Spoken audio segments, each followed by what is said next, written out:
રાજકોટમાં પૂર્વ મુખ્યમંત્રી વિજય રૂપાણીના આજે અંતિમ સંસ્કાર। પાર્થિવ દેહના દર્શન બાદ સાંજે 5 વાગે નીકળશે અંતિમ યાત્રા। રાજ્યમાં આજે એક દિવસનો રાજકીય શોક। તમામ સરકારી કચેરીઓમાં અડધી કાઠીએ ફરકાવાશે રાષ્ટ્રધ્વજ।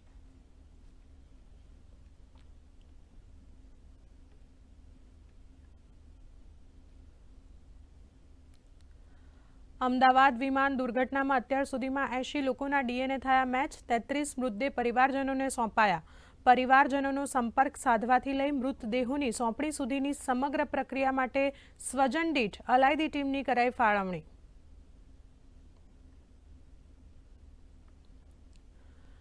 વિમાન દુર્ઘટનાગ્રસ્ત મુસાફરોના કાયદેસર વારસદારોને વીમા તેમજ દાવાની સહાય ચૂકવવા માટે હેલ્પ ડેસ્ક કરાયા શરૂ।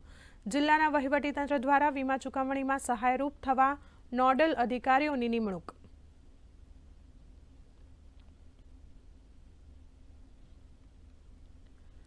સાયપ્રસમાં પ્રધાનમંત્રી નરેન્દ્ર મોદીનું ભવ્ય સ્વાગત। આજે રાષ્ટ્રપતિ નિકોસ સાથે વેપાર, સુરક્ષા અને રણનૈતિક ભાગીદારી પર થશે ઉચ્ચ સ્તરીય વાર્તા। ભારતમાં સાયપ્રસ સીઈઓ ફોરમમાં પીએમ મોદીએ કહ્યું, છેલ્લા એક દશકમાં ભારતનો અભૂતપૂર્વ વિકાસ। સાયપ્રસને ગણાવ્યું ભારતનું ભરોસાપાત્ર ભાગીદાર।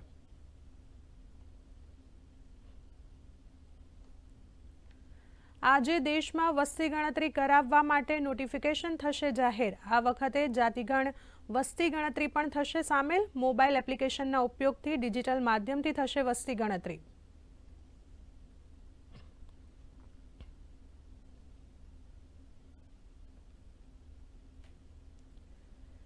ઇઝરાયેલના હુમલા વચ્ચે ઈરાનનો સંઘર્ષ વિરામ પર ચર્ચાનો ઇનકાર। ટ્રમ્પે ઈરાનના સર્વોચ્ચ નેતાને નિશાન બનાવવાની ઇઝરાયેલની યોજના પર લગાવ્યો વીટો। G7 બેઠકમાં કોઈ ઉકેલ આવવાની જર્મન ચાન્સેલરને આશા।